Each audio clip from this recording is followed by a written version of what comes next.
महाकाल शिव की महिमा अपरंपार है। उन्हें प्रसन्न करने के लिए किसी खास प्रयास या पूजा पाठ की जरूरत नहीं होती, बल्कि सच्ची श्रद्धा और पूरे मन से किया गया प्रयास आपको भोलेनाथ की कृपा का पात्र बना सकता है। शायद यही वजह है कि अपने भक्तों के लिए महाकाल ने काल तक को भस्म कर दिया था।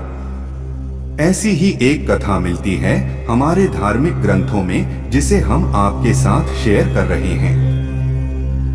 मान्यता है कि भक्तों का चरित्र पढ़ने और सुनने से भोलेनाथ की असीम कृपा और पुण्य की प्राप्ति होती है। तो आइए जानते हैं। भक्त के प्रति महाकाल की अगाध आस्था की जिस कहानी का हम जिक्र कर रहे हैं, वह स्वयं भगवान कार्तिकेय ने संतों को सुनाई थी। इसके अनुसार राजा श्वेतकेतु, जो कि भोलेनाथ के परम भक्त थे, उन्होंने काल को भी जीत लिया था। राजा श्वेतकेतु सदाचारी, सत्यवादी, धर्म के मार्ग पर चलने वाले शूरवीर और प्रजापालक थे। वह अत्यंत ही निष्ठा और प्रेम भाव से प्रजा का पालन और अगाध आस्था और श्रद्धा भाव से शिव भक्ति करते थे। उनके इस भक्ति भाव से महाकाल अत्यंत प्रसन्न थे। उनकी कृपा से श्वेतकेतु के राज्य के लोग दुख, दरिद्रता, अकाल मृत्यु और महामारी से अछूते थे।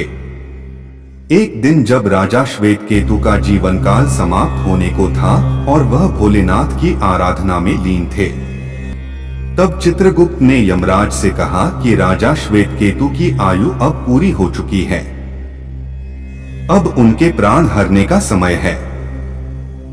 तब यमराज ने अपने दूतों को आज्ञा दी कि वे जाएं और श्वेतकेतु के प्राण हर लाएं। यमदूत राजा श्वेतकेतु के पास पहुंचे तो वह शिव मंदिर में थे। दूत बाहर ही खड़े हो गए। श्वेतकेतु गहरे ध्यान में थे। बहुत देर हो गई, न श्वेतकेतु का ध्यान टूटा न यह दूत हिले। दूत बिना अपना काम किए खड़े रहे। जब वे वापस नहीं पहुंचे तो यमराज ने विलंब होते देखा तो कालदंड संभाला और खुद चल पड़े। दूतों के आने में देरी होने के चलते यमराज स्वयं ही राजा श्वेतकेतु के प्राण हरने पहुंचे। लेकिन वहां उन्होंने देखा कि वह तो महादेव की साधना में लीन है।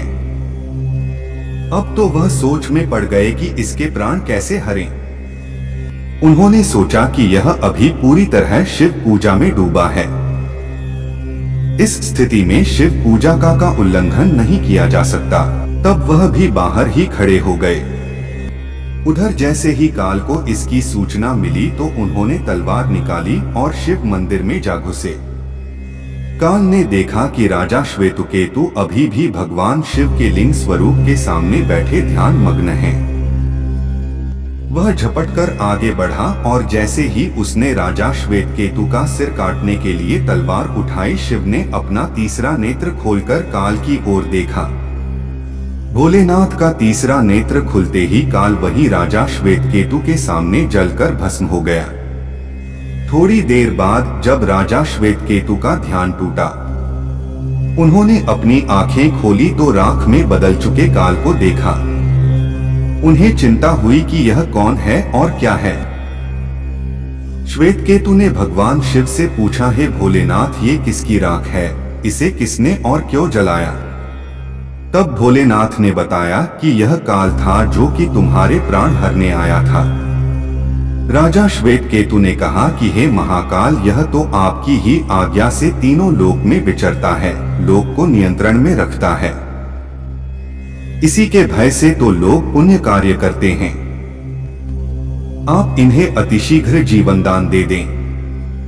शिवजी की कृपा से काल जी उठा और उसने उठते ही श्वेतकेतु को अपने गले से लगाकर बोला, राजा, तुम जैसा तो तीनों लोकों में कोई नहीं है।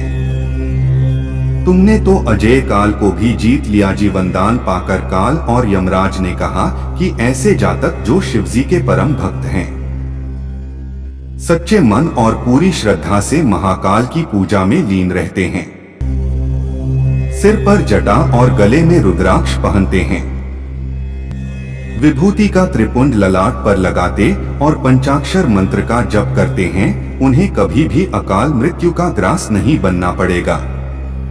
कथा के अनुसार इस आशीर्वाद के बाद श्वेतकेतु ने लंबे समय तक राज किया और फिर महाकाल की कृपा पाकर उनमें ही विलीन हो गए।